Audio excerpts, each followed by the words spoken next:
Une configuration astrologique très particulière se dévoile le 18 mai. 6 planètes sont dans un alignement inhabituel, ce qui indique que quelque chose de très spécial se prépare. Restez à l'écoute pour plus de détails.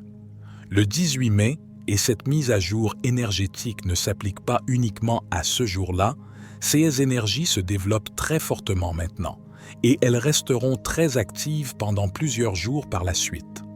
Rahu, le nœud nord de la Lune et la planète Mars, se rencontrent exactement à 19 degrés dans le signe des Poissons.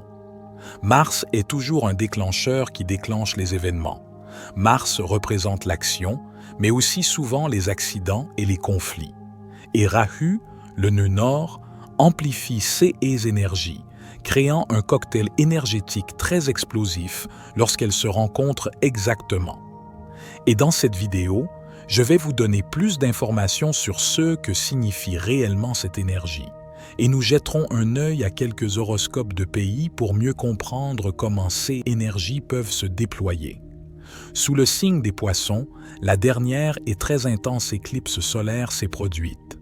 Et maintenant, cet événement se produit très près du degré de l'éclipse. Cela se produira à 19 degrés et l'éclipse s'est produite à 25 degrés. Cela revêt toujours une grande importance lorsqu'une planète en transit se rapproche du degré de la dernière éclipse, en particulier lorsqu'il s'agit de Mars. Mais cette conjonction de Mars et Rahu n'est pas seulement spéciale pour cette raison. Dans le même temps, Vénus et Uranus sont toutes deux dans le signe du Bélier, presque exactement ensemble, dans le Nakshatra Kritika à 29 degrés. Et aussi, en même temps, le Soleil et Jupiter sont presque exacts à 3 degrés dans le signe du Taureau. Nous avons donc 6 planètes, toutes en conjonction très exacte, le même jour. Et de telles énergies spéciales indiquent toujours des événements spéciaux. C'est un peu comme pour nous les humains aussi. Lorsque nous nous asseyons trop près les uns des autres, cela ne fonctionne généralement pas bien et nous commençons à nous sentir mal à l'aise. Saturne, la planète Saturne, n'est pas directement impliquée, mais est également dans le mélange, puisque Saturne a son 3e aspect, directement sur Uranus et Vénus. Que signifient ces énergies pour nous? 2 sujets majeurs se déclenchent sur la scène mondiale. Mais bien sûr, il est également important de consulter votre horoscope personnel pour voir ce que cela signifie pour vous. Ce que je veux dire d'abord, c'est que les planètes ne déterminent pas votre vie ni ce qui vous arrive. Je parle des qualités des planètes, mais ce que nous faisons de ces énergies et la manière dont nous les exprimons dépend toujours de nous.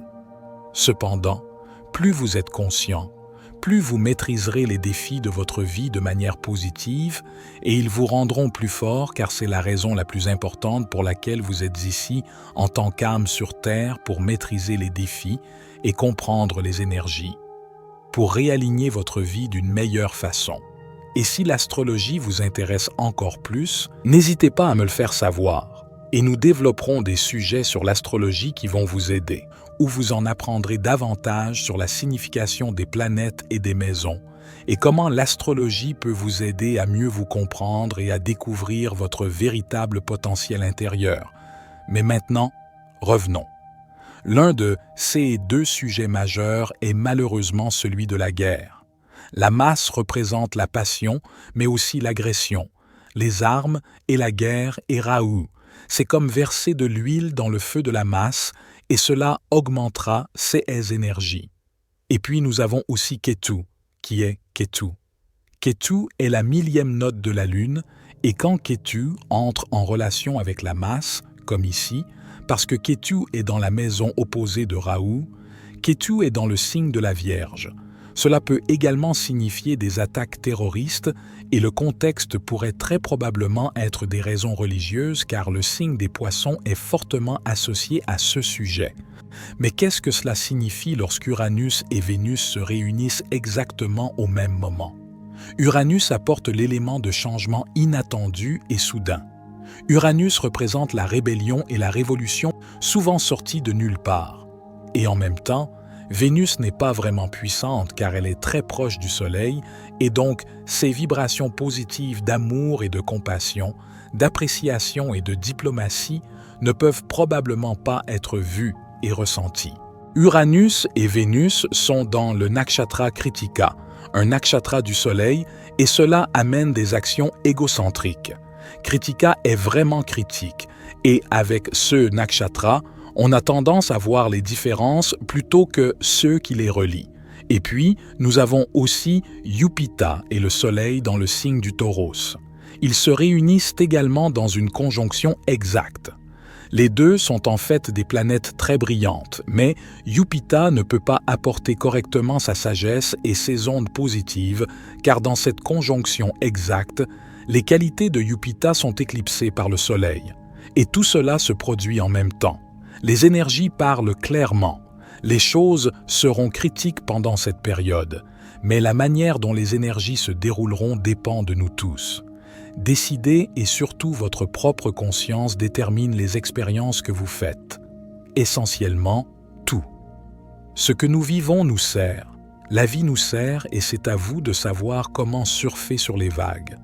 Le deuxième sujet déclenché au niveau collectif avec ces énergies est le thème des catastrophes naturelles, notamment les tremblements de terre, mais aussi particulièrement l'activité des volcans et l'activité du Soleil que nous vivons actuellement intensément avec ces belles aurores que nous pouvons voir. Cela signifie que nous pourrions vivre de tels événements plus fréquemment dans un avenir proche et que même le déplacement des pôles du Soleil pourrait être activé par ces énergies. La chance sourit aux courageux et aux audacieux. Lorsque les étoiles s'alignent, les portes s'ouvrent devant nous. La clé pour obtenir tout, ce que vous voulez dans la vie, saisissez l'occasion pour créer la réalité que vous désirez le plus. En ce sens, nous travaillons en tandem avec l'univers plutôt que de rester les bras croisés en espérant que les choses se mettent en place. Cette semaine commence avec une énergie qui pourrait apporter des rebondissements choquants et des surprises soudaines. Chaque jour qui suivra, nous marcherons vers le jour le plus chanceux de l'année, le 18 mai. Des percées, des aubaines, de nouveaux départs et des cadeaux de l'univers pourraient vous arriver personnellement ou professionnellement. Mais rappelez-vous que vous avez toujours le pouvoir de faire votre chance. Alors tentez votre chance, demandez une faveur et tendez la main vers un espoir ou un rêve qui vous tient à cœur. Le 18 mai est susceptible d'apporter chance et abondance, éventuellement grâce à des opportunités financières inattendues ou à des révélations liées à l'amour-propre et à la dignité.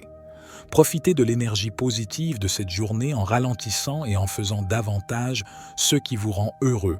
Une journée pour vous arrêter et sentir les roses, si vous voulez. C'est une invitation à ne pas simplement attendre passivement que les opportunités se présentent, mais à les créer activement. En faisant preuve de courage et d'audace, nous envoyons un signal à l'univers, indiquant notre disposition à saisir les occasions et à surmonter les obstacles. L'alignement des étoiles, souvent cité comme un moment propice à la chance et à la réussite, n'est pas seulement une question de destin ou de coïncidence. C'est aussi le résultat d'une préparation minutieuse et d'une volonté de travailler en harmonie avec les forces de l'univers.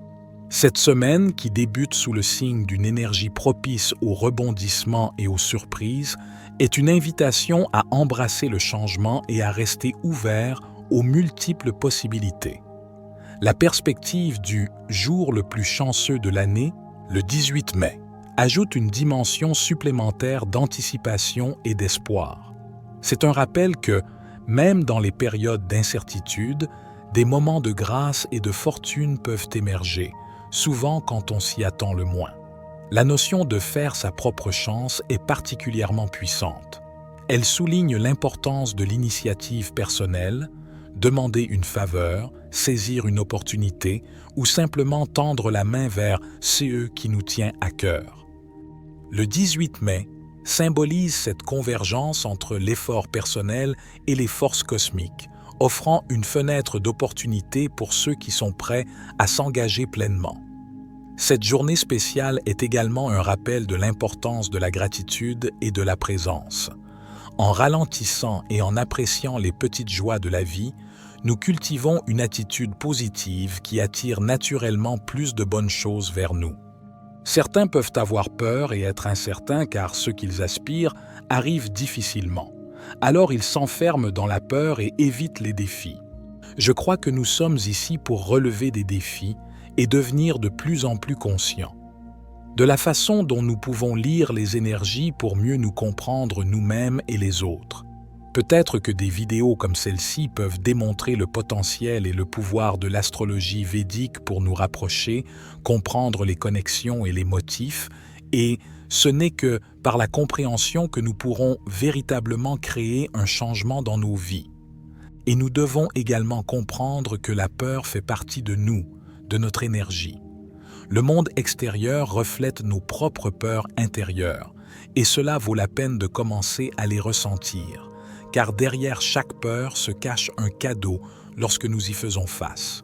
Nous ne pouvons générer ces sentiments qu'en nous-mêmes en raison de nos propres croyances négatives. Faire face aux défis nous aide à prendre conscience de ce que nous voulons vraiment, et cela fait partie de la période actuelle, et particulièrement de l'année 2024.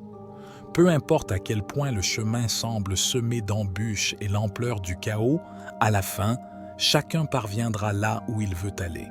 C'était David pour la sagesse infinie. Soyez bénis, mes amis.